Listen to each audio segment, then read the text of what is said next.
எஸ்ஐயா 11ஆம் அதிகாரம் 9ஆம் வசனம்.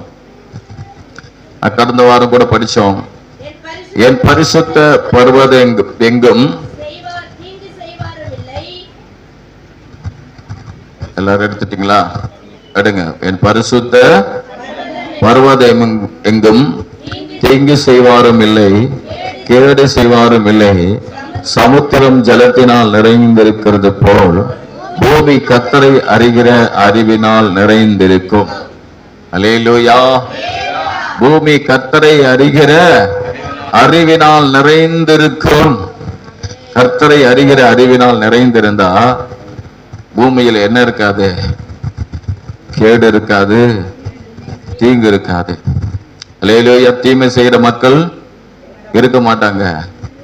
என்ன செய்ய யாரு இருக்க மாட்டாங்க? கேடு செய்யற மக்கள் இருக்க மாட்டாங்க. ஏன்னா அவங்க கர்த்தரை அறிந்திருக்கிறதுனாலே. ஓசியா 6ஆம் அதிகாரம் 3ஆம் வசனத்தை படிக்கிறேன். அப்பொழுது நாம் அறிவடைந்து கர்த்தரை அறியும்படி தொடர்ந்து போவோம். சொல்லும் பார்க்கலாம். அப்பொழுது நாம் அறிவடைந்து கர்த்தரை அறியும்படி தொடர்ந்து போவோம். தொடர்ச்சியான ஒரு காரியம், கர்த்தரை அறிஞ்சுக்கிட்டே போனோம். 6ஆம் வசனம் சொல்லுகிறது, பலியை அல்ல இரக்கத்தையும் தகனை பலியை பார்க்கிலும் தேவனை அறிகிற அறிவையும் விரும்புகிறேன். ஹல்லேலூயா. மாத்தி மாத்தி வாசிங்க. ஒரு வசனம் சொன்ன உடனே அடுத்தது ஒரு வாசிங்க. எல்லாரும் சொன்னோன்னு எல்லாரும் வாசிங்க. ஒருத்தர் வாசிங்க சொன்னா தயவு செய்து ஒருத்தரை வாசிங்க. எல்லாரும் வாசிங்க. ஒருத்தவங்க வாசிக்கிட்டுன்னு சொல்லிட்டு நீங்க பாட்டுன்னு உட்கார்ந்துக்கிட்டு பைபிளை பிரிக்காம இருக்காது. இந்த வசனத்தை எடுத்து சரியா பார்க்கணும். அல்லேலூயா. பிரசங்கத்துக்கு எந்த தடை வராம பார்த்துக்குங்க. அல்லேலூயா. ஸ்தோத்திரம். சரி, தேவனை அறிகிற அறிவு நமக்கு தேவை. Price the Lord. அதே போல யோசுவா 3ஆம் அதிகாரம் 10ஆம் வசனம் சொல்லுகிறது. என்ன சொல்லுகிறது சொல்லி பார்த்தீங்கன்னா, ஜீவனுள்ள தேவன் உங்கள் நடுவிலே இருக்கிறார். அல்லேலூயா. ஜீவனுள்ள தேவன் உங்கள் நடுவிலே இருக்கிறார். ஸ்தோத்திரம். உங்கள் நடுவே இருக்கிறார். அவன் நம்முடைய ஆண்டவர் யார்? ஜீவனுள்ள தேவன். அவன் நல்லா அறிந்து கொள்ளுங்க. நாம் ஆராதிக்கிற தேவன் யார்? அவர் ஜீவனுள்ள தேவன். அவர் ஜீவனுள்ள தேவன். சொல்லுங்க பார்க்கலாம். நான் ஆராதிக்கிற தேவன் ஜீவனுள்ள தேவன். ஹல்லேலூயா. எரேமியா 10:10 சொல்லுகிறது, கர்த்தரே மெய்யான தெய்வம், அவர் ஜீவனுள்ள தேவன். சொல்லுங்க பார்க்கலாம். கர்த்தரே மெய்யான தேவன், அவர் ஜீவனுள்ள தேவன். ஹல்லேலூயா. கடந்த நாட்கள்ல கடந்த வாரம் பார்த்தோம், ஜீவனுள்ள தேவனுடைய சபை. இந்த சபை என்ன சபை? ஜீவனுள்ள தேவனுடைய சபை. இந்த வாரம் ஜீவனுள்ள தேவனுக்காக நாம் எப்படி இருக்கிறோம், தேவனுக்காக நாம் இருக்கும்போது அதனால் பலன்கள் உண்டு. ஜீவனுள்ள தேவனுக்காக நாம் எப்படி இருக்கிறோம், அதனால என்ன உண்டுனா எப்படி இருக்கிறோமோ அதுக்கேற்ற பலன் நமக்கு உண்டு கட்டாயமா. அல்லேலூயா. ஆமா. ஸ்தோத்திரம். 1 சாமுவேல் 17ஆம் அதிகாரம்.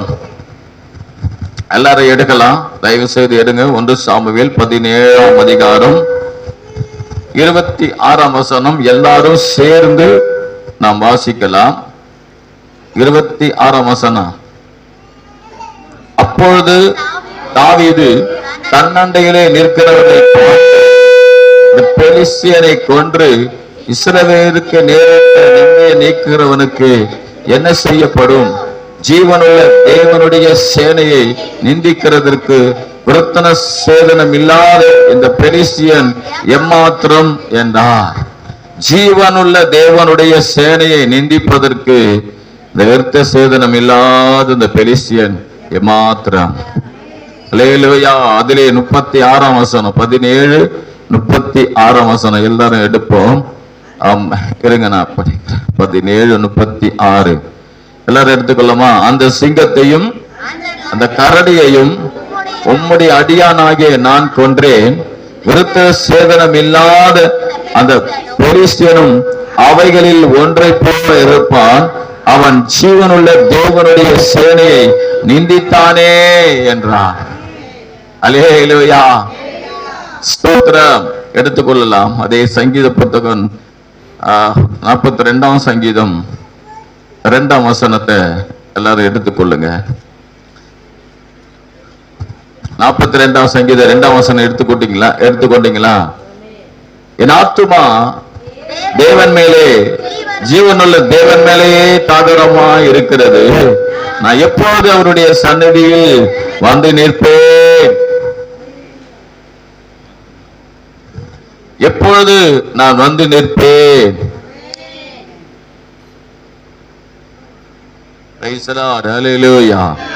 எப்போது நான் வந்து நிற்பேன்?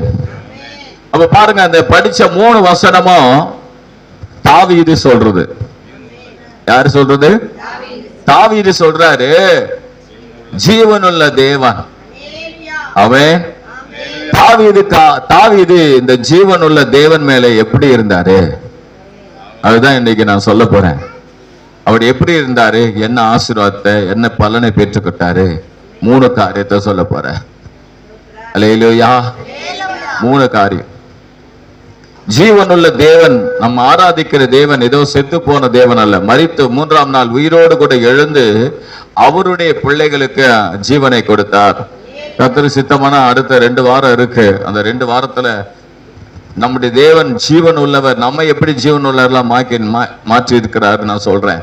கர்த்தர் சித்தமானால் முதலாவது பாத்தீங்கன்னா, தாவீது ஜீவன் உள்ள தேவன் மேலே வைராக்கியமா இருந்தான். என்னதுங்க? அதனால அவனுடைய வாழ்க்கையில என்ன நடந்ததுன்னா, ஒரு உயர்வு. சொல்லுங்க பார்க்கலாம்.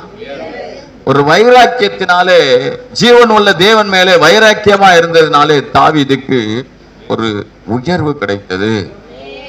2வது, ஜீவன் உள்ள தேவன் மேலே தாவீதுக்கு ஸ்தோத்திரம் வாஞ்சையா இருந்தபடியால் அவனுக்கு அதே போல ஒரு வெற்றி கிடைத்தது. வெற்றி சொல்லலாம். அவன் வெற்றி கிடைத்தது. 3வது பாத்தீங்கன்னா, உயர்வு. 3வது பாத்தீங்கன்னா, ஜீவனுள்ள தேவன் மேலே தாவீது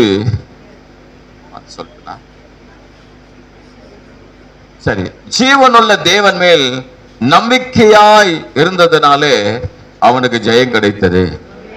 அல்லேலூயா சொல்லுவோமே. ஃபர்ஸ்ட் தாவீதுடைய வாழ்க்கையில ஜீவனுள்ள தேவன் மேலே அவன் வைராக்கியமா இருந்ததுனாலே ஒரு உயர்வு. ஜீவனுள்ள தேவன் மேலே அவன் வாஞ்சியாக இருந்தபடியால் அவனுக்கு அதே போல ஒரு உயர்வு, மகிமையான உயர்வு. அதே போல ஜீவனுள்ள தேவன் மேல் நம்பிக்கை வைத்ததினாலே ஜெயம் கிடைத்தது. அல்லேலூயா. எனக்கு அருமையான தேவ பிள்ளைகளே, ஜீவனுள்ள தேவனை ஆராதிக்க வந்திருக்கிற நாம் அவர் மேலே ஒரு வைராக்கியம் இருக்கணும். சொல்லுங்க பார்க்கலாம். 17ஆம் அதிகாரம் 20ஆம் வசனத்தை 26ஆம் வசனத்தை எடுத்துக்கொள்ளலாம். 1 சாமுவேல் 17:26 ஏற்கனவே படிச்ச வசனம். அல்லேலூயா, ஸ்தோத்திரம். என்ன சொல்லப்பட்டிருக்கிறது?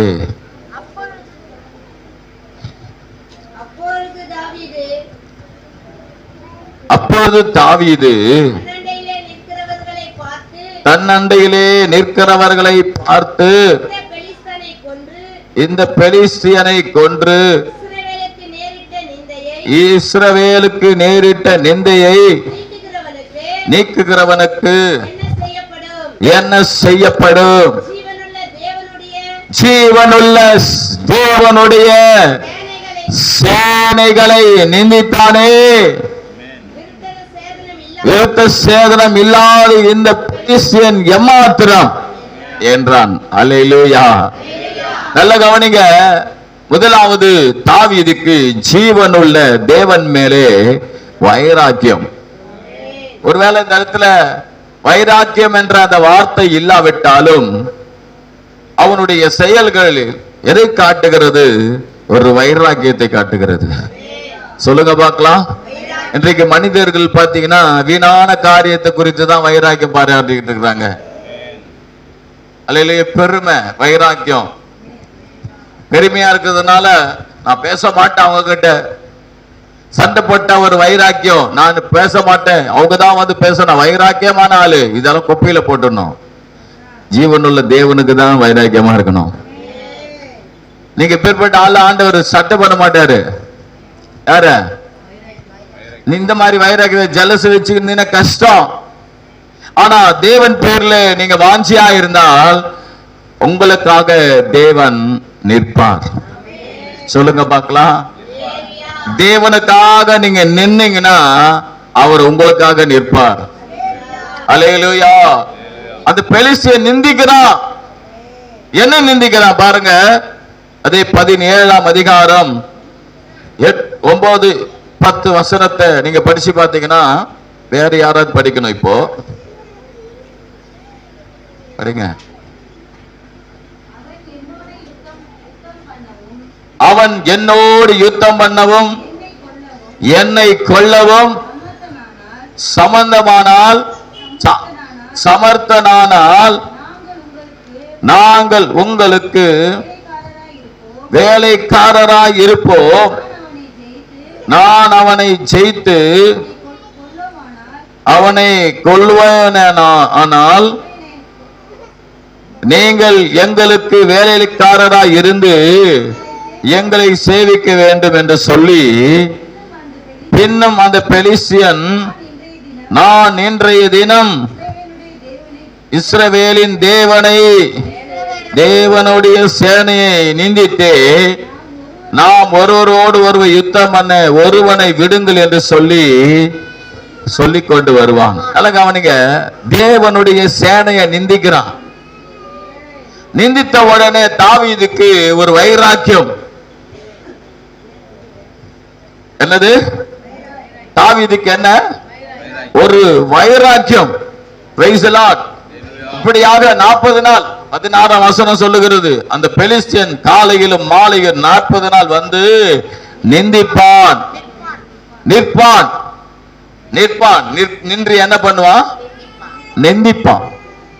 அல்லேலூயா. சத்தியத்தை நல்லா கவனிங்க. நிற்பான். எதற்காக நிற்பான் அப்படின்னு சொன்னா, நிந்திப்பதற்காக நிற்பான். என்ன நிந்திக்கிறான்? இஸ்ரவேல் ஜனங்களை ஏளனமா பேசுறான். யாரு? இஸ்ரவேல் ஜனங்களை என்ன பண்றான்? ஏளனமா பேசுறான். என்ன ஏளனமா பேசுறான்? ஒருத்தனை வெடியா, உங்களில் ஒருத்தன் கூட என்ன இல்ல, என் கூட யுத்தம் பண்றது யாருமே இல்லையா? என்னது? இஸ்ரவேலில மக்களில என்னோடு கூட யுத்தம் பண்றதுக்கு என்ன இல்ல, ஒருத்தனும் இல்லை. எல்லாம் நீங்க யாரு? எப்படி சொல்லலாம்? நீங்க எல்லாம் சமர்த்தம் கிடையாது, பலமான ஆள் இல்ல. அப்படின்னா என்ன அர்த்தம்னா, அவங்க ஆண்டவரையே நிந்திக்கிறான். இஸ்ரவேலின் தேவன், ஜீவனுள்ள தேவனையே நிந்திக்கிறான். அவருடைய பிள்ளைகளையே அவன் நிந்திக்கிறான். ஆனா நிந்திக்கிற போது மத்தவன் எல்லாம் கையை கட்டி வாயை மூடிக்கிட்டு கண்ணை மூடிக்கிட்டு வேடிக்கை பார்த்துக்கிட்டு இருக்கிறான். அல்லேலூயா. ஆமா, நிந்திக்கும் போது நம்ம அநேக நேரத்துல பாத்தீங்கன்னா, ஸ்தோத்திரம், ஆண்டவருக்காக நிக்க வேண்டிய அவங்க மற்றவங்க என்ன பண்றான்னு சொன்னா, கையை கட்டிக்கிட்டு அப்படியே இருக்கிறான். ஒரு வார்த்தை பேச மாட்டான். பயம். என்ன வசனம்? 12ஆம் வசனம் சொல்லுகிறது. என்ன சொல்றதுன்னா, அவங்க எல்லாம் பயந்தாங்களாம். என்ன பண்ணிக்கிட்டு இருந்தாங்களா? சொல்ல மாட்டீங்களா? பயந்தான். Price the Lord. அவர்கள் அந்த யாருக்கு பயந்தான்னு சொன்னா, அந்த பெலிஸ்தியனுக்கு பயப்படுறாங்க. அவனுடைய உருவத்தை பார்த்து, அவனுடைய ஆள் உயர்த்த, கையில் இருக்கிற பட்டயத்தை பார்த்து பயப்படுறான். அல்லேலூயா. எல்லாருக்காக தேவன் செயல்படல, பயந்தவனுக்காக செயல்படல, தேவனுக்காக வைராக்கியமா நின்னவனுக்காக மட்டும்தான் ஆண்டவர் செயல்பட்டார். அவனால மட்டும்தான் சேனையை காப்பாற்ற முடிஞ்சது. காப்பாற்ற வேண்டிய பராக்கிரமசாலிகள் பெரிய சவுல், யாராலையும் அந்த சேனையை காப்பாற்ற முடியவில்லை. யாரால் தான் அந்த சேனையை காப்பாற்ற முடியுதுன்னா, ஜீவனுள்ள தேவனுக்காக வைராக்கியமா நிற்கிறானே அவன் மூலமா தான். இன்றைக்கு பாருங்க, நம் மூலமா தேவனுடைய நாமத்தை வீணில தான் வழங்கிக்கிட்டு இருக்கிறோம். தேவனுடைய நாமம் நம்ம மூலம் என்ன பண்ண முடியல, மகிமை பெறல. மற்றவங்க மூலமா தேவனுடைய நாமம் தாழ்த்தப்படுகிறது தவிர அவன் தாழ்மையா பேசுறான். அந்த ஜனங்கள் மூலமா தேவனுடைய நாமம் தாழ்த்தப்படுது. நம்ம செய்கிற கிரியைகள் பாருங்க, வைராக்கியம் இல்ல. நம்ம எங்க வைராக்கியத்தை பாராட்டணுமோ அந்த வைராக்கியம் பாராட்டல, வீணான காரியத்துக்கு வைராக்கியம் பாராட்டி வம்பு பிரச்சனைகளை வர வச்சுக்கிட்டு இருக்கிறோம். சும்மான வைராக்கியம் பாராட்டிக்கிட்டு இருக்கிறோம். ஏசப்பா நாமத்தாங்க வீணில வழங்கிட்டு அவங்க சொல்லும் போது இவங்க தேவனும் சாதாரண போல இருக்கு, அந்த அளவுக்கு நம்ம மாத்திட்டோம். எந்த இடத்துல தேவனுக்காக வைராக்கியமா நிக்கணும் அங்க நிக்கணும். சொல்லுங்க பாக்கலாம். வைராக்கியமா நின்னா அவர் நிச்சயமா கைவிட மாட்டார். சும்மா அவருடைய நாமத்தை சும்மா ஏதோ சொல்லிட்டு ஸ்தோத்திரம் மக்களுக்கு பயந்து இருக்கிற ஆட்களுக்கு பயந்து நாமத்தை வீணில வழங்கிக்கிட்டு இருந்தா கர்த்தர் நமக்காக வந்து ஆராதிக்கலாம். ஜீவனுள்ள தேவனே வாரோ, அப்படி கூட அசைஞ்சு கூட பாடலாம். ஆனா நிக்கணும் ஆண்டவருக்காக வைராக்கியமா நிக்கணும். அப்படி அவன் சொல்றான், அந்த வைராக்கியம் வந்துருச்சுன்னு வச்சுக்கல, எல்லாம் பார்த்து பயந்து போறான். எல்லாரும் பார்த்து பயந்து பயந்து பயந்து பயந்து ஓடுறான். ஐயோ, அவனை பார்த்து உடனே எல்லாம் பயப்படுறான்.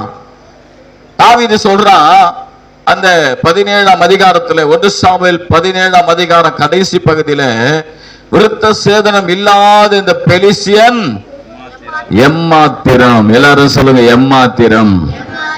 தேவனுடைய பிள்ளைகளே நல்ல கவனிங்க. தேவனுக்காக வைராக்கியமா நிக்கிற ஒரு தேவ பிள்ளைக்கு பயம் இருக்காது. என்னன்னா வைராக்கியம் இருக்கும். அந்த வைராக்கியத்தினால அந்த கோலியாத் ஒரு பெரிய பிரச்சனையா இருக்காது. அது எம்மாத்திரம். சொல்லுங்க பார்க்கல, எம்மாத்திரம். பிரச்சனையை பார்த்து எம்மாத்திரம். நம்ம அநேக நேரத்தில் என்ன தெரியாம பண்றோம், நம்ம ஆண்டவருக்காக வைராக்கியமா நிக்க வேண்டிய இடத்துல விட்டு கொடுத்துட்டு நம்ம என்ன பண்றோம்னா அப்படியே இருக்கிறோம். நம்ம ஆண்டவர் மேல என்ன இல்லைன்னா அந்த வைராக்கியம் இல்லாதனால நம்ம என்ன பண்றோம்னா, ஆண்டவர் கை விட்டார்னா என்னதானே தெரியும் ஆண்டவரை குறித்து. ஆண்டவரை குறித்து நிக்காமலே, அவருக்காக வைராக்கியமா நிக்காமலே ஆண்டவர் கைவிட்டார்னா சாவு. சாவலாமா? சாவு விட்டுருவாரா? நீ நெருப்புல போனாலும் சாவுல போனாலும் தூக்கி எடுத்துருவாரு உன்னை. சிங்க கபி. இப்ப தாவீது வந்து அங்க வந்து எதுல நின்னுகிட்டு இருக்கிறான்? எங்க அடுத்த நாள் அடுத்த யுத்தத்துக்கு இறங்கினவன சாவு. ஆனா தேவ பிள்ளைகளே, ஒரு நாளும் நம்முடைய ஆண்டவர் நம்மை கைவிட மாட்டார். வைராக்கியமா நிக்கணும், வைராக்கியம் பாராட்டணும். ஏதோ காரியத்துல வைராக்கியம் பாராட்டிக்கிட்டு நிக்காதீங்க. அது உங்க வாழ்க்கையில உங்களுக்கு உடல்நல பிரச்சனை வரும். கர்த்தருக்காக நீங்க வைராக்கியமா நின்னீங்கன்னா கர்த்தர் உங்களுக்காக வைராக்கியமா நிற்பார். ஆமா பாருங்க, ஸ்தோத்திரம். 28ஆம் வசனத்தை நீங்க படிச்சு பாத்தீங்கன்னா அங்க சொல்லப்பட்டிருக்கிறது. என்ன சொல்லுதுன்னா, அவன் சகோதரன் என்ன பண்றாருன்னா அவரை தாவீத திட்டார். உனக்கு என்ன துணிகரம் அப்படி என்ன பண்றாரு? அந்த மனுஷனோடு அவன் பேசிக்கொண்டு இருக்கிறதை அவன் மூத்த சகோதரனாக எலியாப் கேட்டபோது அவன் தாவீது மேல் கோபம் கொண்டு, நீ இங்கே வந்தது என்ன? வனாந்தரத்தில் உள்ள அந்த கொஞ்ச ஆடுகளை யார் வசத்தில் விட்டாய்? யுத்தத்தை பார்க்க அல்லவா வந்தாய்? உன் துணிகரத்தையும் உன் இருதயத்தின் அகங்காரத்தையும் நான் அறிவேன். சொல்லுங்க பால, துணிகரம் அகங்காரம் அதுதான் தேவன் மேல வைக்கிற என்னது? வைராக்கியம். அவன் தேவன் மேல வச்சிருக்கிற வைராக்கியத்தை அண்ணன் என்ன சொல்றா? எங்க கவனிக்கிறீங்களா? துணிகரமா. நிறைய பேர் ஆலோசனை சொல்லுவாங்க, நீ என்ன தேவனுக்காக வைராக்கியமா நிக்கிற, அப்படி இப்படி போனோம். அதனால ஒரு காரியமா நடக்காது உன் வாழ்க்கையில. எல்லாரும் உன்னை பகிர்ச்சிடுவாங்க. யாருக்கிட்ட இருந்தா உனக்கு உதவி வராது, ஒத்தாசை வராது. நீ இப்படி கொஞ்சம் அப்படி போனீங்கன்னா, கொஞ்சம் அட்ஜஸ்ட் பண்ணி போனீங்கன்னா பரவாயில்ல. அட்ஜஸ்ட் பண்ணி போறதுக்கு ஆண்டவருக்கு ஜீவனுள்ள பிள்ளைங்கள்ல நாம ஆண்டவருக்காக நிக்கிறோம். சொல்லுங்க பார்க்கலாம். அல்லேலூயா. இருக்கிற மானத்தெல்லாம் வாங்கிட்டு இவங்களுக்கு கிறிஸ்தவங்களா, இவங்களுக்கு கிறிஸ்தவங்களா? அல்லேலூயா. இல்லையா? சொன்னா இல்லையா? தாவீதுடைய பையன் கிட்ட தாவீதுடைய நண்பன் வரான். நீ என்ன தாவீது கிட்ட இருக்காம இங்க வந்து இருக்கிற, நீ என் கிட்ட? இத உண்மையான ஆளா நீ? இவங்க ஆண்டவருடைய பிள்ளையாச்சே, இவங்க எப்படி செயல்படுறாங்க? கவனிக்கிறீங்களாமா? கேட்கிறாங்களா இல்லையா? நம்முடைய ட்ரெஸ்ஸ, நம்முடைய பாவனைய, நம்முடைய செயல்களை, நாம குறி எல்லாம் பார்ப்போம். ஆண்டவருக்காக பாருங்க. ஒரு சில நேரங்களில் பார்த்தீங்கன்னா, ஒரு சில கிறிஸ்தவங்களை பார்த்து இவங்க தான் கிறிஸ்தவங்க தானே அப்படின்னு சொல்லுவாங்க. ஒரு சில பேர் இவங்க தாங்க கிறிஸ்தவங்க, ஏன்னா அவங்க ஆண்டவர் அவங்களுக்காக செயல்படுவார்னு சொல்லுவாங்க. எந்த அறிக்கை நமக்கு தேவை? எந்த அறிக்கை தேவை? எந்த அறிக்கை தேவை? ஆண்டவர் இவங்களுக்காக செயல்படுவார், இவங்களை கைவிட மாட்டார். அந்த அறிக்கையை விடணும். அப்பேற்பட்ட ஆட்கள் தான் வைராக்கியமா நிக்கிறாங்க. பிரச்சனை வரட்டும், வைராக்கியமா நில்லுங்க. நீங்க ஆராதிக்கிற தேவன் செத்து போன ஆண்டவர் ஆராதிக்கல. எல்லாத்தையும் ஆண்டவருடைய விசுவாசத்தை மறுதளிச்சுட்டு வந்து நம்ம என்ன பண்ணுவோம்னா ஆராதிப்போம். ஆனால் தேவனுடைய செயல் நம்முடைய குடும்பத்துல, நம்முடைய வாழ்க்கையில இருக்காது. Praise the lord. அல்லேலூயா. ஸ்தோத்திரம், ஸ்தோத்திரம், ஸ்தோத்திரம். 32ஆம் வசனத்தை நீங்க படிச்சு பார்த்தீங்கன்னா, தாவீது சொல்றாரு, நான் போய் அந்த பெலிஸ்தியனோடு கூட என்ன பண்ணுவேன்? யுத்தம் பண்ணுவேன். ஸ்தோத்திரம். சொல்லுங்க பார்க்கலாம். இந்த வைராக்கியம், தேவன் மேல வைராக்கியம் வந்துருச்சுன்னா என்ன வந்துடும் தெரியுமா? தைரியம் வந்துடும். பிரச்சனையை எதிர்க்கக்கூடிய தைரியம், மன தைரியம் வரும். சொல்லுங்க பாலாம். என்ன வரும்? நீங்க தேவனுக்காக வைராக்கியமா நின்னா ஆண்டவர் அந்த தைரியத்தை உனக்கு கொடுப்பார். ஆண்டவரே உனக்குள்ள விதைச்சிடுவாரு. நீங்க நின்னீங்கன்னா உங்களுக்காக ஆண்டவர் செயல்படுவார். ஐயோ இவங்களெல்லாம் பகைச்சுன்னா எனக்கு என்ன பண்றது, அவங்களோட போயிடலாம். தேவன் செயல்பட மாட்டார். தேவனுக்காக நிப்ப. சொல்லுங்க பார்க்கலாம். இவங்கெல்லாம் எனக்கு தேவையாச்சு, தேவைதாங்க. மனுஷனிடத்திலே நம்ம அன்பு கூற வேண்டும். ஆனால் தேவனிடத்திலே, தேவனிடத்தில் அதை விட அன்பு கூறணும். வைராக்கியமா நிக்கணும். ஒரு தைரியம் வந்துடும். ஏசப்பா பார்த்து பாப்பா. எப்படி சொல்லுங்க பார்க்கலாம். எல்லாம் எப்படி? ஏசப்பா பார்த்து பாப்பா. சொல்லுப்பா. ஏசப்பா பார்த்து பாப்பா. எதுவும் ரொம்ப ஸ்லோ மோஷனா இருக்குது. ஏசப்பா பார்த்து பாப்பா. அல்லேலூயா. எல்லாரும் இப்படி சொல்லுங்க. ஏசப்பா பார்த்து பாரு. இது ரொம்ப மோசம். டெட் எண்ட் ஆகுது. நல்லா அல்லேலூயா சொல்லு. எல்லாம் இது ஏசப்பா பார்த்து பாரு. இப்படி பார்த்து அல்லேலூயா சொல்லுங்க. ஏசப்பா பார்த்து பாரு. என்னையா பாட போறான் அவன்? என்னையா செய்ய போறான் ஆண்டவன்? கவனிக்கிறீங்களாமா? ஓஹோ, அந்த வைராக்கியத்தை பார்த்து நினைக்கிறீங்களா? அல்லேலூயா. எப்படி? ஸ்தோத்திரம். சொல்லுங்க.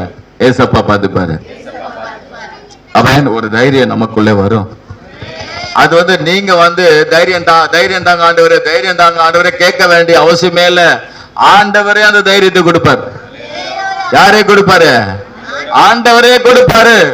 நீங்க சுய தைரியத்துல வாழவே முடியாது. நீங்க நினைச்சுக்கிட்டு இருக்கீங்க, நானே வாழ்ந்துருவேன், நானே தீர்த்துப்பேன், நானே. இல்ல, அது தோல்வி அடைஞ்சிடும். நீ எந்த மனுஷன் மேல வைராக்கிய வச்சு சொல்லி இருந்துகிட்டு இருந்தீங்கன்னா அதுல தோல்வி அடைஞ்சு முகக்குப்புற விழுந்துருவேன். ஆனா தேவனுக்காக நின்னா வைராக்கியம், அந்த இடத்துல தேவனை வெளிப்படுத்தணும். தேவன் ஜீவன் உள்ளவர் என்பதை வெளிப்படுத்தும் போது அங்கதான் ஜீவனில் தேவன் மகிமைப்படுறாரு. சொல்லுங்க, மகிமைப்படணும். நம்ம மூலமா என்ன வந்தது? தைரியம் வந்த உடனே என்ன நடந்ததுன்னா, அவன் பேசுறான் பேச்ச. நிறைய நேரத்துல பாருங்க, 44, 43, 44 பெலிஸ்தியன் தாவீதை பார்த்து, நீ தடிகளோடு என்னிடத்தில் வர நான் நாயா என்றான் என்று சொல்லி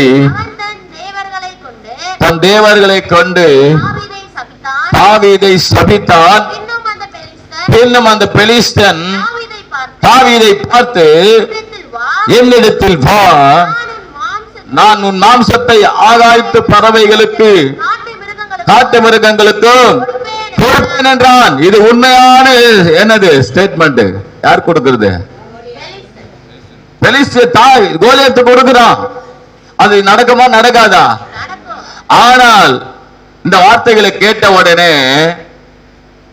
பயம் நிச்சயமா என்ன பண்ணிருக்கோம்.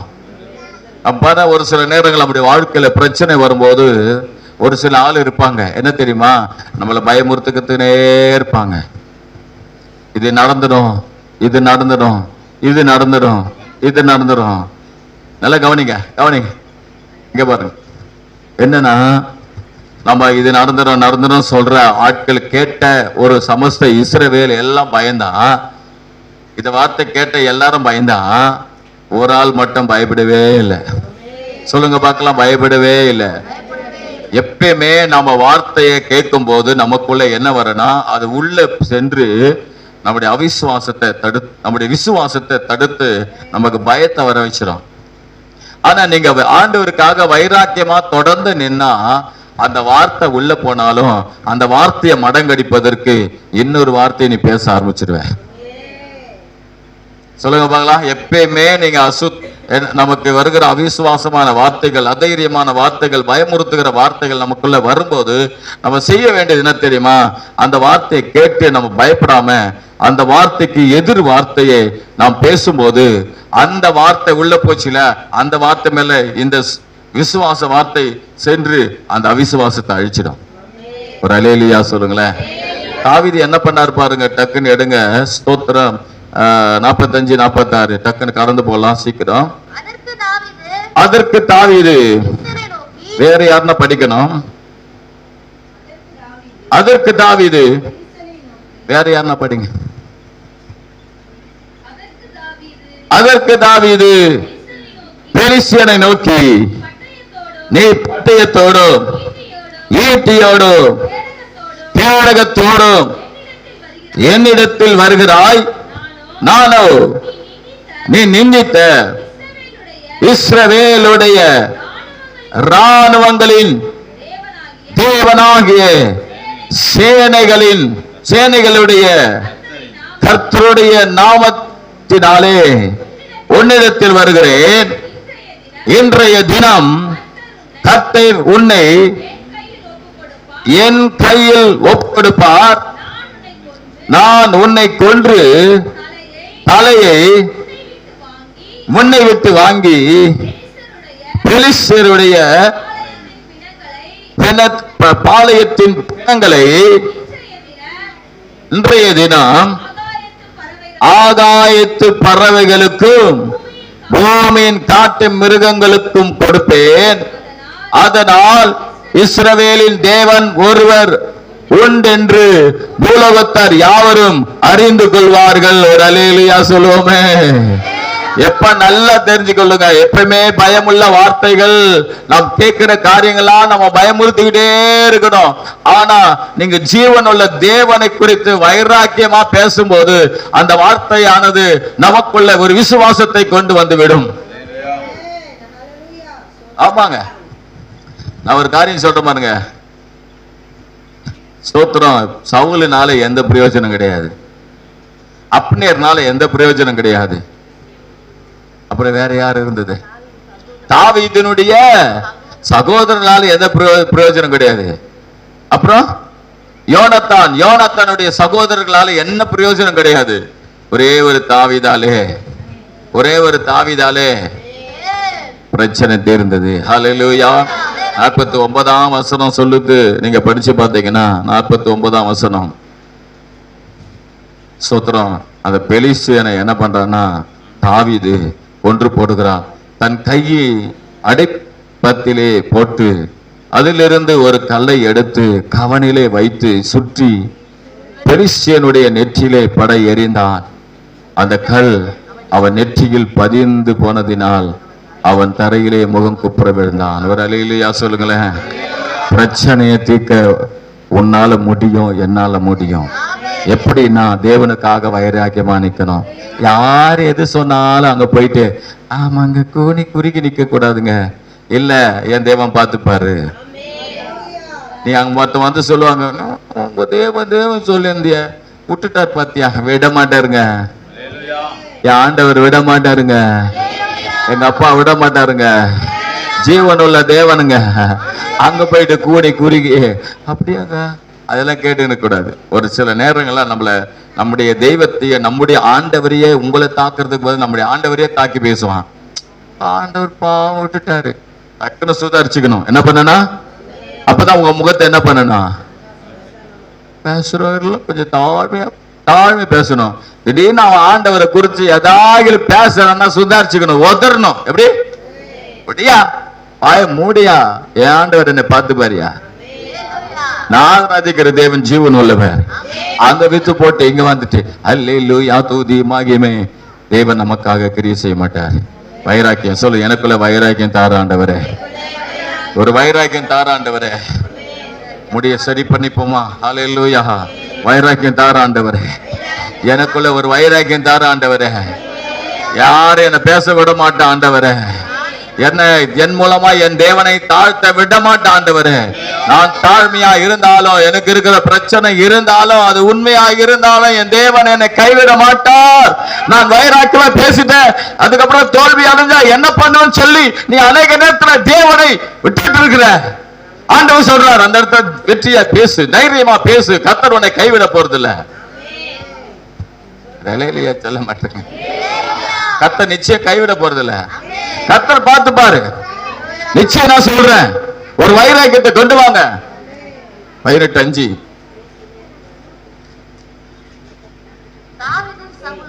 தாவீது சவுலை தன்னை அனுப்புகிற எவ்விடத்திற்கும் போய் புத்தியாய் காரியத்தை நடப்பித்ததினால் சவுல் அவனை யுத்த மனுஷனில் அதிகாரியாக்கினான். அவன் எல்லா ஜனது கண்களுக்கும் சவுலின் ஊழியக்காரின் கண்களுக்கும் பிரியமா இருந்தான். ஒரு அல்லேலூயா சொல்லுங்க. சாதாரண இருந்த தாவீது உயர்த்தப்படாம ஆடுகளை மேய்த்து கொண்டிருந்த அந்த தாவீதை தேவன் அதிகாரியாக உயர்த்தினார். அல்லேலூயா. எல்லா கண்களுக்கும் பிரியமாயிடுச்சு. எல்லா கண்களுக்கும் ஒரு பார்வை வந்துச்சு. அவன் மேல ஒரு பார்வை வச்சுட்டாங்க. அடுத்தது யாரு? அடுத்தது தாவீது. அல்லேலூயா. அதான் சொல்லுவாங்க, தாவீது கொன்றது 1000, சவுல் கொன்றது 1000, தாவீது கொன்றது 10,000. அல்லேலூயா. தேவ பிள்ளைகளே, நீங்க நினைக்கலாம் ஒருவேளை நான் ஆண்டவருக்காக வைராக்கியமா பேசுறதுனால என்னை வெறுத்துருவாங்க. நிச்சயம் உன்னை வெறுக்க போறது இல்லை, உன்னை மகிமைப்படுத்துவாங்க. அவங்கதான் ஏன் கிறிஸ்தவங்க சொல்லுப்பாங்களே, அவங்கதான். ஆமா, பிரியமாயிடும் உங்க மேல, பிரியமாயிடும் உங்க ஆண்டவர் மேல, பிரியமாயிடும். நீங்க ஆராதிக்கிற ஆண்டவர் மேல பிரியமாயிடும் உங்களுக்கு. எப்படி நீங்க வைராக்கியமா இவங்க தென்னாவட்டா பேசுறாங்களே, நீ தென்னாவட்டா பேசுற மாதிரி இருக்கும். ஆனா உள்ளத்தின் ஆழத்திலே தேவனை ஆண்டவரை போல் ஒரு தாழ்த்துகிற ஒரு தாழ்ந்த மனப்பான்மையோடு கூட வைராக்கியத்தோடு அவன் பேசி கொண்டிருக்கிறான். அல்லேலூயா. அப்படி பேசும்போது என்ன நடக்குன்னா, மற்றவங்க எல்லாம் என்னை வெறுத்துருவாங்க, என் மேல பிரியமா இருக்க மாட்டாங்க. இல்லவே இல்லை. தேவனுக்காக நீங்க நின்னீங்கன்னா ஒரு காலத்துல அவங்க வெறுக்கிறது போல தெரியலாம், ஆனா உங்களை நேசிப்பாங்க. நீங்க மற்றவங்களுக்கு பிரியமா மாறிடுவீங்க. என்ன நினைக்கிறா, நமக்கு மற்றவங்களுக்கு பிரியமா இருக்கணுமே, அவங்க மூலமா வர வேண்டிய உதவி வரலையே, அவங்க நமக்கு உதவி செய்யணுமே, நாம என்ன பண்றதுன்னு தெரியலையே, நீ அவங்ககிட்டே போயிடு, தூசித்து வச்சுட்டே இரு ஆண்டவரை. ஆண்டவருக்காக நிக்காதீங்க, பயந்துகிட்டே இருங்க. சொல்லுங்க, பயம் இல்லை எனக்கு. ஹல்லேலூயா. இரண்டாவது எடுத்துக்கொள்ளுங்க, 42 சங்கீதம் 2ஆம் வசனம். சீக்கிரம் கடந்து போகலாம். 42:2 எடுங்க, டக்குன்னு வாசிக்க ஆரம்பிங்க. எல்லாரும் எடுத்துக்கொள்ளுங்க தயவு செய்து. எல்லாரும் எடுத்துக்கொள்றீங்களா? என் ஆத்துமா தேவன் மேல், ஜீவனுள்ள தேவன் மேலேயே தாகமா இருக்கிறது. நான் எப்போது தேவனுடைய சந்நிதியில் வந்து நிற்பேன். இரண்டாவது, தாவீதுக்கு ஜீவனுள்ள தேவன் மேலே தாகம். சொல்லுங்க பார்க்கலாம், தாகம். தாகம். ஹல்லேலூயா. யாரு மேல தாகம்? ஜீவன் உள்ள தேவன் மேலே தாகம். தேவ பிள்ளைகளே, எப்பேற்பட்ட சூழ்நிலையில அவன் தாகமா இருந்தா, எப்பேற்பட்ட சூழ்நிலையில தாகமா இருந்தா. 9ஆம் வசனத்தை நீங்க படிச்சு பார்த்தீங்கன்னா 42:9. வேற யாருன்னா டக்குன்னு எடுத்து படிக்கணும்.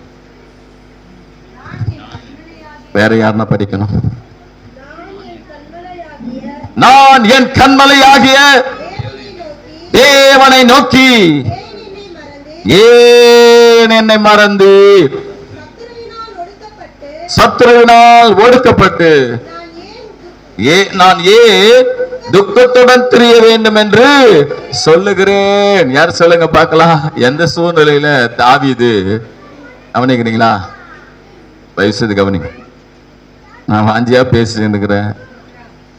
எந்த சூழ்நிலையில ஜீவனுள்ள தேவன் மேல தாகம், துக்கம். சொல்லுங்க பார்க்கலாம், துக்கம். அல்லேலூயா.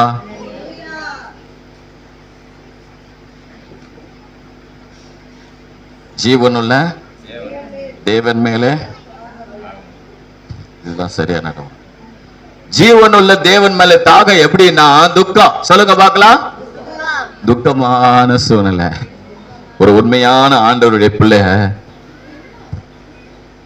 என்ன பிரச்சனை வந்தாலும் எப்படிதான் அதை பண்ணலையா, நான் ஏன் துக்கத்தோடு தெரிய வேண்டும்? ஆண்டவரே, கண்மலையாம் தேவன் நீர் என்னை மறப்பதில்லை.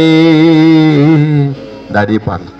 கண்மலையாம் தேவன் நீர் என்னை ஏன் மறந்தி, எதிரிகளால் எங்கே அடியேன் துக்கத்தால் திரிவதையே. ஆண்டவர், எதிரிகளால் ஏங்கி நான் துக்கத்தோடு திரிகிற ஆண்டவரே, ஆனாலும் உன் பேர்ல தாகமா எப்பவுமே இருப்பான் ஆண்டவரே. என் துக்கம் தேவனுள்ள ஜீவனுள்ள தேவன் மேல இருக்கிற தாகத்தை என்னால் யாராலும் கெடுக்கவே முடியாது, அதை ஒரு நாள் அழிக்க முடியாது. 6ஆம் வசனம் சொல்லுகிறது. எடுங்க. அப்ப என்னம்மா பண்றீங்க?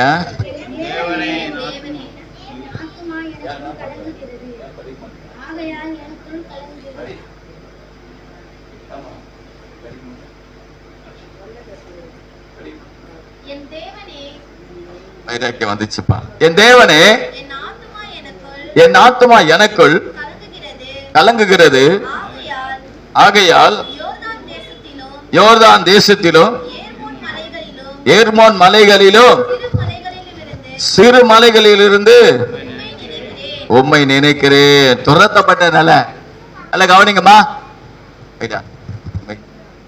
துரத்தப்பட்டான், துக்கத்தோடு இருக்கிற. இப்ப துரத்தப்பட்டா எங்க? தேவ ஆலயத்தை தேவனை தொழுது கொள்ளாதபடிக்கு துரத்தப்பட்டுட்டான். என்னது? துரத்தப்பட்ட ஒரு நிலை. எங்க இருக்கிறார் அவரு? மலை. என்னது? எரிகோ மலையா? எர்மோன். என்னது? எர்மோன் மலை, சிறுமலையில இருக்கிறாரு. பாருங்க அருமையானவர்களே, 10ஆம் வசனத்தை நீங்க படிச்சு பாத்தீங்கன்னா, ஸ்தோத்திரம், என் தேவன் எங்கே என்று சத்துருக்கள் நாள்தோறும் என்னோடு சொல்லி என்னை நிந்திப்பது என் எலும்புகளை குத்துகிறது போல் இருக்கிறது. சொல்லுங்க, குத்துகிறது போல் இருக்கிறது. குத்துறான், எலும்ப குத்துறான், நம்பிக்கையை கெடுக்க முயற்சி பண்றான். எலும்பு என்றால் நம்பிக்கை. நம்பிக்கையை அவன் சொல்லும் போது ஒவ்வொரு வார்த்தையும் உங்க ஆண்டவர் ஆண்டவர்னு சொல்லி போனேன்.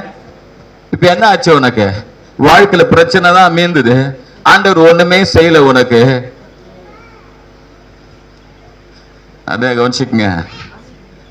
ஆண்டவர் ஆண்டவர் சொல்லப்படுமா? ஆமா ஆமா அப்படிதான், ஆமா ஐயோ அவர் ஒண்ணும் செய்யல நீ சொன்னீங்கன்னா உனக்கு ஒண்ணுமே நடக்காது. அந்த இடத்துல என் ஆண்டவர் என்னை பார்த்துப்பார். அவருடைய ஆலயத்துக்கு நான் போவேன். ஹல்லேலூயா. என் ஆண்டவர், நான் ஆண்டவர்கிட்ட போவேன். ஹல்லேலூயா. என்ன ஆண்டவர் பார்த்து பாருங்க. அவர் ஜீவனுள்ள தேவனுங்க. என் வாழ்க்கை இப்ப நிலைய பார்த்து நீ என்ன பண்ணிக்கிட்டு இருக்கிற? ஆண்டவர் கைவிட்டான்னு சொல்ற இல்ல, என் ஆண்டவர் மேல தாகமா இருக்கிறேன். என் ஆண்டவர் என்னை நிச்சயம் கைவிட மாட்டார். துக்கத்தோடு இருந்தாலும், துரத்தப்பட்ட நிலையில இருந்தாலும், குத்துகிறது போல நம்பிக்கையை கெடுக்கிற வார்த்தைகள் வந்தாலும், 9ஆம் வசனம் சொல்லுகிறது, தாவீது சொல்றாரு, ஏன் என்னை மறந்தீர்? ஆண்டவரே ஏன் என்ன மறந்துட்டீங்கப்பா? மறந்தது போல இருக்கு. ஆண்டவரே எல்லாரும் நல்லா இருக்கிறாங்க, என் வாழ்க்கையில நல்லாவே இல்லையே, என்ன மறந்தது போல இருக்கிறது. ஒருவேளை நீ நினைச்சுக்கிட்டு வந்திருக்கலாம், என் ஆண்டவர் என்னை கைவிட்டாரு, நான் மறந்துட்டார் போல இருக்கு. என்ன மட்டும்தான் மறந்துட்டாரு. கவனிங்க, என்ன மட்டும் தான் ஆண்டவர் மறந்துட்டாரு. ஒவ்வொருத்தருக்கும் அந்த எண்ணம் தான். என்ன மட்டும் தான் மறந்துட்டாரு.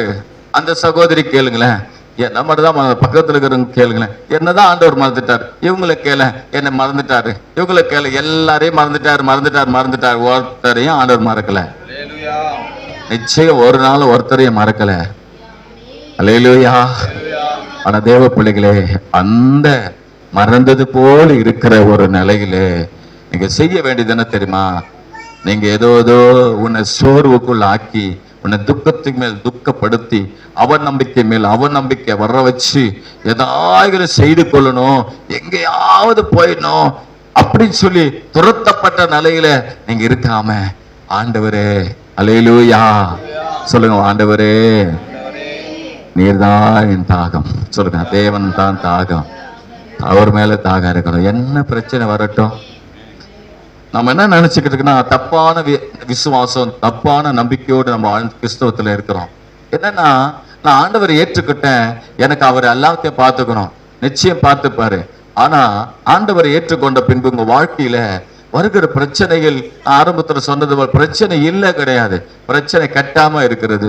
தேவனுக்காய் சிலுவை சுமக்கக்கூடிய சூழ்நிலை இருக்கிறது. ஆனால் அந்த சிலுவை சுமக்கிற சூழ்நிலையில நீங்க அந்த சிலுவை ஏன் வந்தது? இயேசுவாண்ட வந்த உடனே பிரச்சனை எல்லாம் தெரிந்துரும் சொன்னாங்களே, கஷ்டம் இருக்காது சொல்றாங்களே, அப்படியெல்லாம் என் வாழ்க்கையில இருந்தது.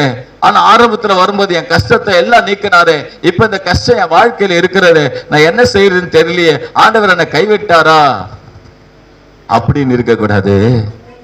இல்ல இல்ல, என் ஆண்டவர் மேல நான் நம்பிக்கையாவே இருப்பேன், அவர் மேல தாகமாவே இருப்பேன். சொல்லுங்க பார்க்கலாம். நல்லா தெரிஞ்சுக்கொள்ளுங்க அருமையானவர்களே, உங்களுடைய கிறிஸ்தவ வாழ்க்கையை நீங்க நகர்த்துறது சரி கிடையாது. எப்படி சரியில்லை?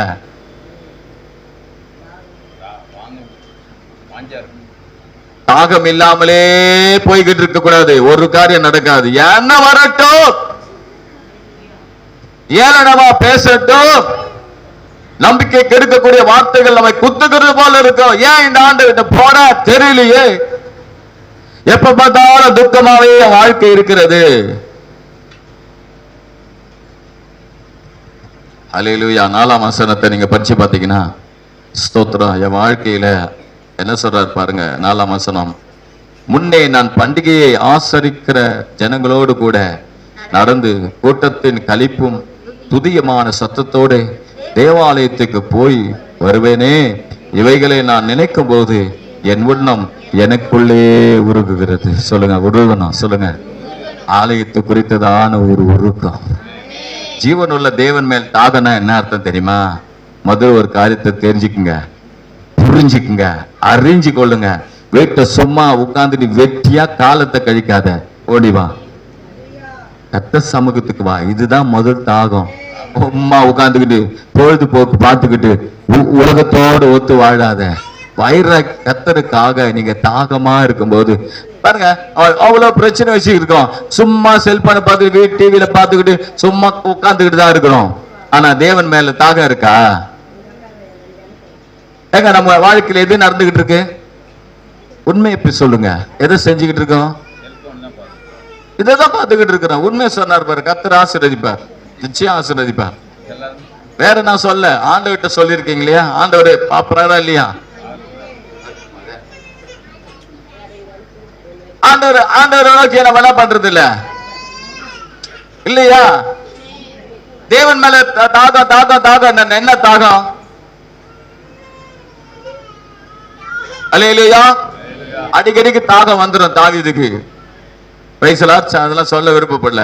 அப்ப என்ன பண்ணணும்னு சொன்னா, தேவ பிள்ளைகளே, நம்ம ஆண்டவர் மேல தாகம். சொல்லுங்க பார்க்கலாம். என்ன இருக்கட்டும், துக்கம் இருக்கட்டும், ஆலயத்தை ஒரு நாளும் நீ கட் பண்ணவே கூடாது. கர்த்தருக்கு கட் பண்ணினா கூட இல்ல, கர்த்தர் உனக்கு ஜெயம் கொடுக்க மாட்டாரு. சொல்லுங்க பார்க்கலாம். என்ன வரட்டுங்க, பணம் இல்லாம இருக்குதா? இது எனக்கு ஒண்ணுமே இல்லை, அவங்க எல்லாம் நல்லா இருக்கிறாங்க, நான் மாட்டேன், நல்ல எப்படி இருந்தாலும் வந்து விழுந்துரு. கர்த்தர் பாக்குறாரு, எப்படி வர்றதுன்றத பாக்குறாரு. அங்க பாரு, அவர் பாக்குறாரு, ஜீவனுள்ள தேவன் பாக்குறாரு. அவர் பாக்குறாருன்னு தாவீது செய்யல.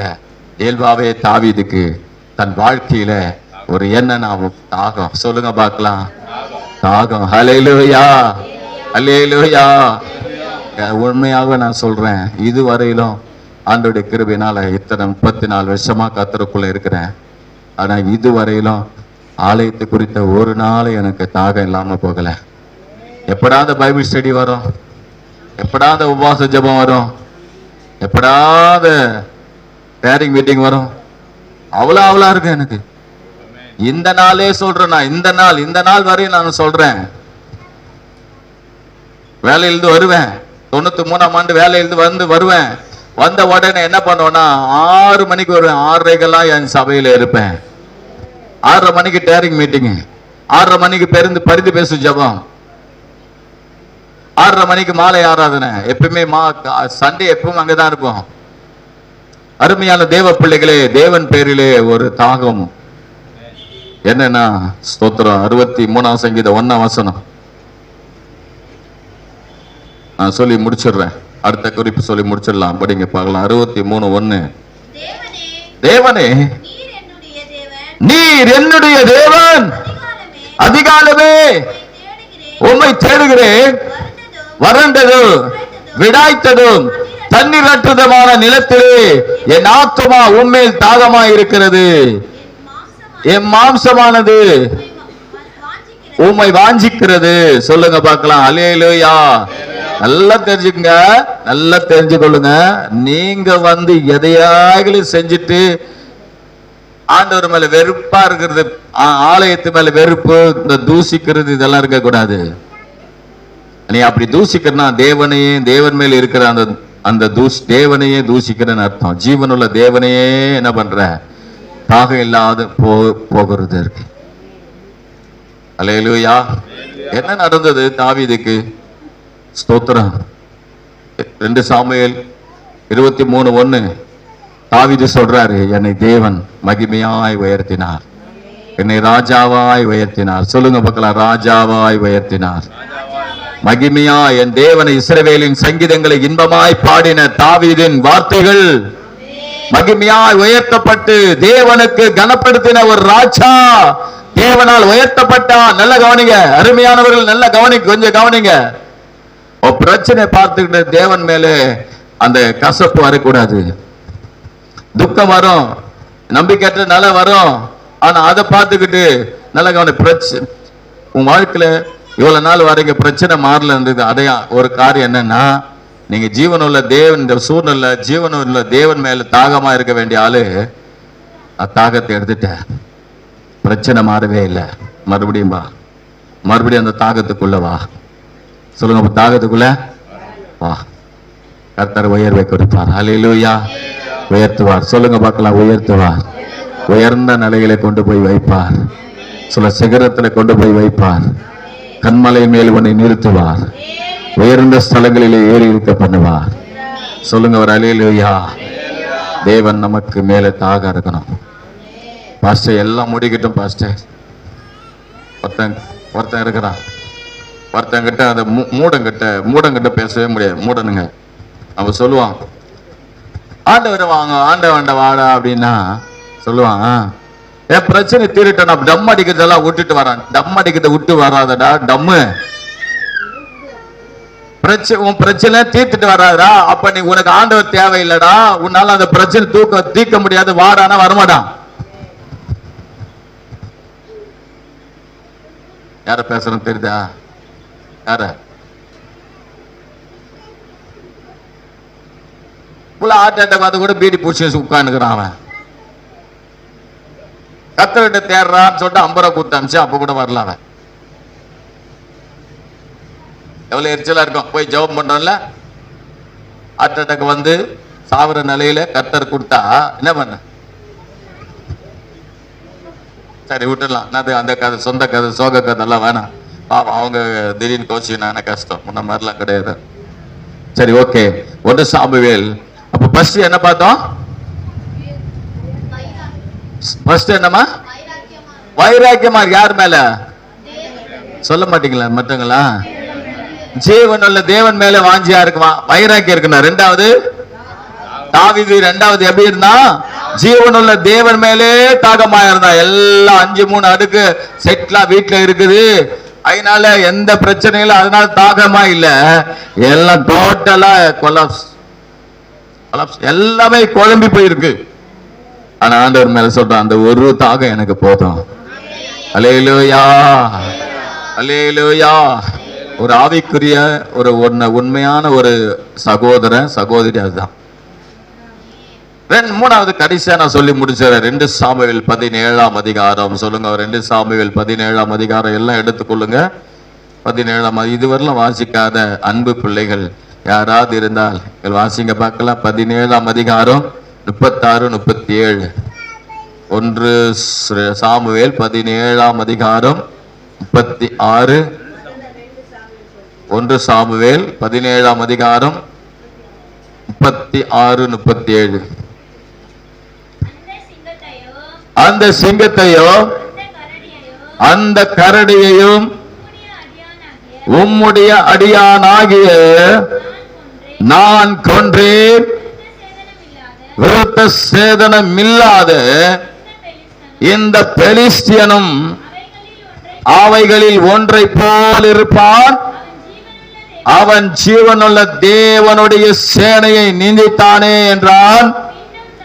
பின்னும் தாவீது, என்னை சிங்கத்தின் கைக்கும் கரடியின் கைக்கும் தப்புவித்த கர்த்தர் இந்த பெலிஸ்தியனுடைய கைக்கும் தப்புவிப்பார் என்றான்.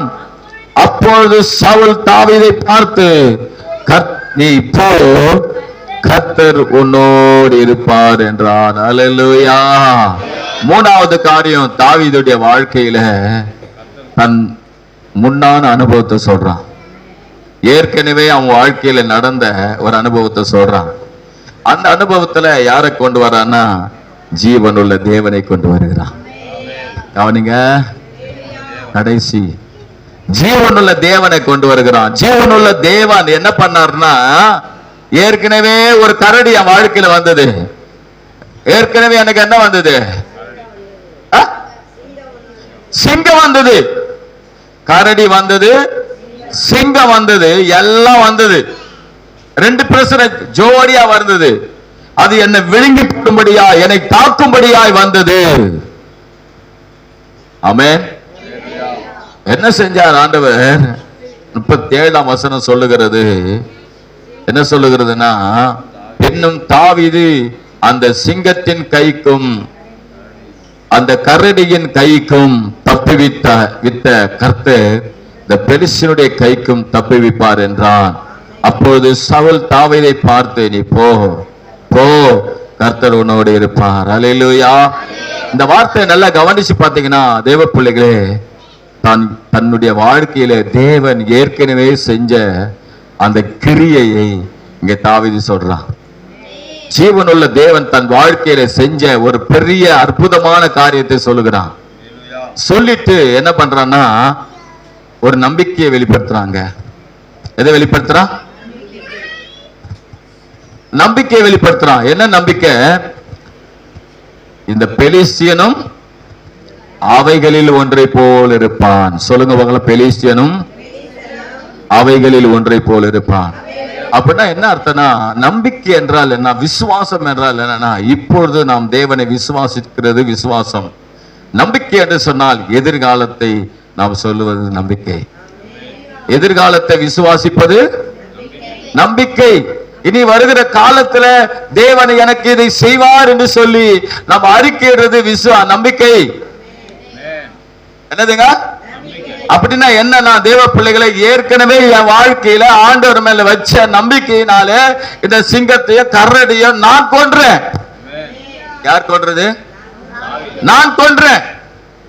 தாவீது போயிட்டீங்க, நானே சொல்லுங்களேன். நான் கொன்றேன்.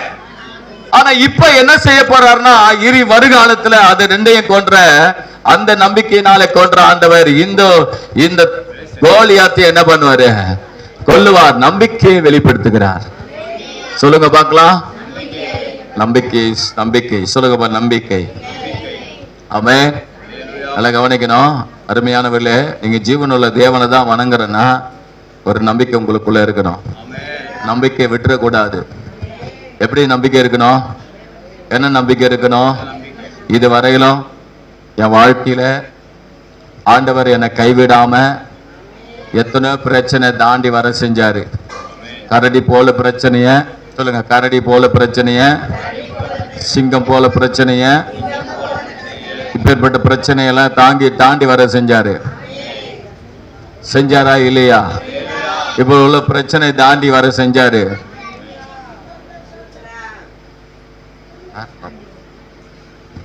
தாண்டி வர ஆண்டவர் செஞ்சாரு. இந்த பிரச்சனை தாண்டி வர செய்ய மாட்டாரான்னு அவர் ஜீவனுள்ள தேவன். அதை என் கையில ஒப்பு கொடுத்து அது ரெண்டையும் அடிச்சு கொள்ளும்படி எனக்கு உதவி செஞ்சாரு. இதை செய்ய மாட்டாரா? அவைகள் சிங்கத்தை போலதான் அந்த கோலியாத்து, கரடியை போலதான் அந்த கோலியாத்து. ஆனா இதை என் வாழ்க்கையில செய்ய மாட்டாரா? கோலியாத்து ஏற்கனவே ஃபர்ஸ்ட் குறிப்புல சொல்லி முடிச்சிட்டேன். ஆனால் ஒரு எக்ஸாம்பிளுக்காக சொல்லி கொண்டிருக்கிறேன். என்னன்னா, நமக்குள்ள ஜீவனுள்ள நம்பிக்கை, ஜீவனுள்ள தேவன் மேலே நம்பிக்கை நமக்கு வேணும். என்னன்னா, ஆண்டவர் ஏற்கனவே என் வாழ்க்கையில பலவிதமான பிரச்சனைகள் வந்தது, அவைகளில் இருந்து தப்பிவிச்சு இந்த மட்டும் ஜீவனோடு இருக்கிறேன்னா அந்த ஆண்டவர் இனி என் வாழ்க்கையில வருகிற பிரச்சனைகள்லாம் அவர் பார்த்து கொள்வார் என்ற நம்பிக்கை எனக்கு உண்டு. நம்பிக்கை இருக்கணும். சொல்லு, நம்பிக்கை இருக்கணும் ஆண்டவர் மேல. சொல்லுங்க, நம்பிக்கை. ஆண்டவரை நம்பணும். சொல்லுங்க, ஆண்டவரை நம்பணும். அறிக்கை செய்யணும், நினைக்கணும். சீசர்லாம் சொல்றாங்க, அப்ப இல்லையே. அப்பதான் சீசரை பார்த்து சொல்றாரு, ஐயா டேய் பசங்களா, சீசர்களே, ஏற்கனவே என்னது 5 அப்ப 2 மீன் 5000 பேர் கொடுத்த, 7 அப்ப சில மீன்களை 4000 பேர் கொடுத்த. இதை ஞாபகப்படுத்து, நினைங்க. ஏற்கனவே உங்க வாழ்க்கையிலே கர்த்தர் செய்ததை நினைங்க, நம்புங்க. அதை செஞ்ச ஆண்டவர் இனி என் வாழ்க்கையில எதிர்க்க இருக்கிற அந்த பெரிய பிரச்சனையை தீர்க்க வல்லவராய் இருக்கிறாரு நினைங்க.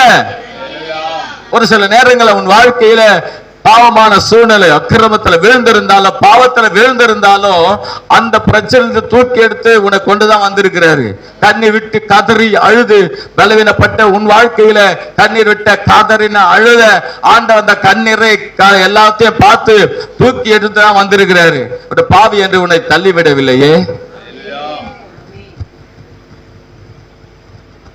எனக்கு இந்த உதவி செய்வாரான்னு சொல்லிட்டு யோசித்து கண்ணீர் விட்டு, ஆனாலும் கண்ணீர் விட்டு கதர்ன ஆண்டவர் அப்பாவை போல இறங்கி இருக்கிறார். அப்பா தன் மகனை பார்த்து, சோத்திரம், தன்னுடைய மகளை பார்த்து பிரச்சனையில் வரும்போது நீ எனக்கு விரோதமா செஞ்சுட்ட போ தள்ளி விடுறது இல்ல,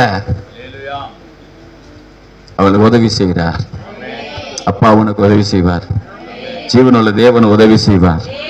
அருமையான தேவ பிள்ளைகளே, பயப்படாதீங்க.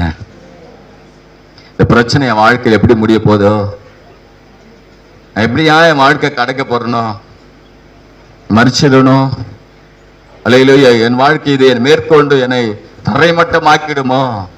ஒரு நாளும் உன் வாழ்க்கையில அப்படி நடக்க போறதே கிடையாது. ஒரு நாளும் உனக்கு நடக்க போறதே கிடையாது.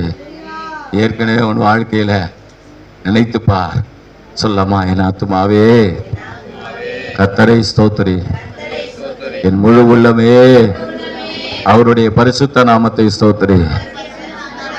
என் ஆத்துமாவே கர்த்தரை ஸ்தோத்திரி, அவர் செய்த சகல உபகாரங்களை மறவாதே. ஒருவேளை அவநம்பிக்கை உங்க வாழ்க்கையில வந்து கொண்டே இருக்கலாம். நான் என்ன செய்ய, பெரிய பிரச்சனை, பெரிய அருவா வச்சிருக்கிறேன், பெரிய பிரச்சனை தான், நான் என்ன செய்ய, அதை பார்க்கும்போது பயமா தான் இருக்கு. ஆனா ஆண்டவன் என் வாழ்க்கையில் அதை செஞ்சாரு, இதையும் செய்வாரு நான் விசுவாசிக்கிறேன், நம்புறேன். அப்படி ஓரத்துல ஒரு விசுவாசம் இருக்கு பாத்தியா, அந்த விசுவாசத்தை தொடர்ந்து டெவலப் பண்ணுங்க.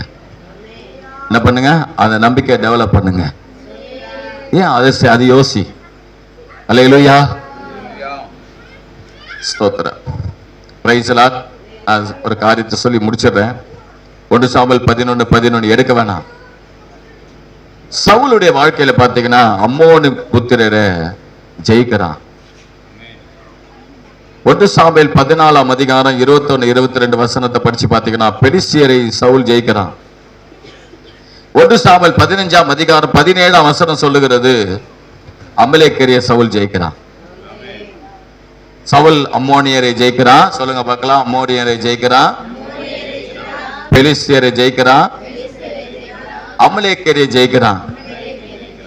இதெல்லாம் ஜெயித்தாலும் இந்த பெலிஸ்தியனை ஜெயிப்பன்ற ஒரு விசுவாசம் அவனுக்குள்ள பழைய ஆண்டவர் செஞ்ச அந்த மகத்தான வெற்றிகளை குவிச்சாரே, இதுவரையிலும் தாவீது 2 காரியம் தான். என்னது? இதுதான் என்ன பண்ணா, இந்த 2 தான் ஜெயிச்சான். ஆனா இவன் பாத்தீங்கன்னா வெற்றி மேல் வெற்றி குவித்த ஒரு மனுஷன். இப்ப பாத்தீங்கன்னா அந்த பழைய அந்த நம்பிக்கைய, பழைய ஆண்டவர் அவனுக்காக செய்த கிரியைகளை நம்பாம எதிர்க்க இருக்கிற பிரச்சனைகளை பார்த்து பயந்து நடுங்கி கொண்டிருந்தான். அல்லேலூயா. அருமையான தேவ பிள்ளைகளே, நீங்க நம்புங்க ஆண்டவரை, ஆண்டவரை நம்புங்க. சொல்லுங்க, நம்புங்க. நம்ம ஆராதிக்கிற தேவன் ஜீவன் உள்ள தேவன், ஜீவன் உள்ள தேவன். அத ஜீவன் உள்ள தேவனுக்காக ஜீவனை நம்பினீங்கன்னா, ஏற்கனவே அவர் என் வாழ்க்கையில் ஜீவன் உள்ளவராக இருந்தார், இனியும் ஜீவன் உள்ளவராக தான் இருக்க போறாரு. எனக்கு நிச்சயமா தோல்வி இல்லை. சொல்லுங்க பார்க்கலாம். எதிர்க்க இருக்கிற பிரச்சனையை பார்த்து நான் தோல்வி அடைய போறது இல்லை, கிடையாது. ஏற்கனவே எனக்கு அதுக்கு சாம்பிள் காட்டிட்டாரு, எனக்கு ஜெயத்தை கொடுத்திருக்கிறாரு. நினைத்து பாருங்கள்.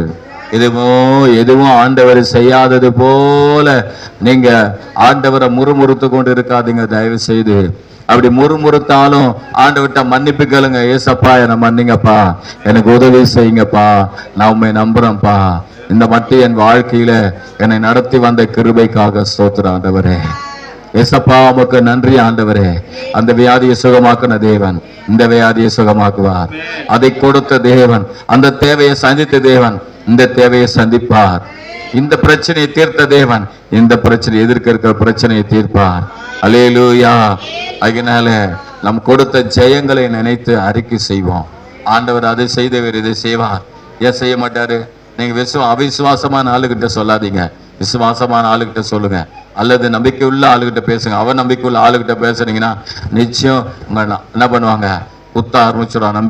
ஒரு நம்பிக்கை எழுந்து போகாத அளவுக்கு, நம்பிக்கை இல்லாத அளவுக்கு குத்த ஆரம்பிச்சிருவாங்க. நீங்க மௌனமா இருந்து நீ சும்மா இருக்கும்போது அறிக்கை செய்யுங்க. இருதயத்துல நினைத்து கொண்டே இருங்க. அது எப்படி செஞ்சார்? என் வாழ்க்கையில தடியை கொண்டு போய் அடிச்சார் இல்லையா? அவன் தாடியை பிடிச்சு அடிச்சு கொன்றேன் இல்லையா? அப்ப எனக்கு அந்த தைரியம் எப்படி வந்தது? ஆண்டவர் தான் கொடுத்த நம்பிக்கை தானே. ஏன் இதுல ஏன் செய்ய மாட்டாரு? இந்த பிரச்சனை ஏன் தீர்க்க மாட்டாரு? சொல்லுங்க ஹல்லேலூயா, சொல்லுங்க ஹல்லேலூயா. உங்க மூலமா அநேக நம்பிக்கை, அநேகர் தப்புவிக்கப்படட்டும், அநேகர் வாழ்க்கையிலே ஒரு பிரச்சனைகள் தீரட்டும். ஹல்லேலூயா. ஆகையினால் தேவ பிள்ளைகளே, 37ஆம் வசனத்தை சொல்லி முடிச்சிடுறேன். 17:37 சோத்திரம். அதான் பாத்தீங்கன்னா 37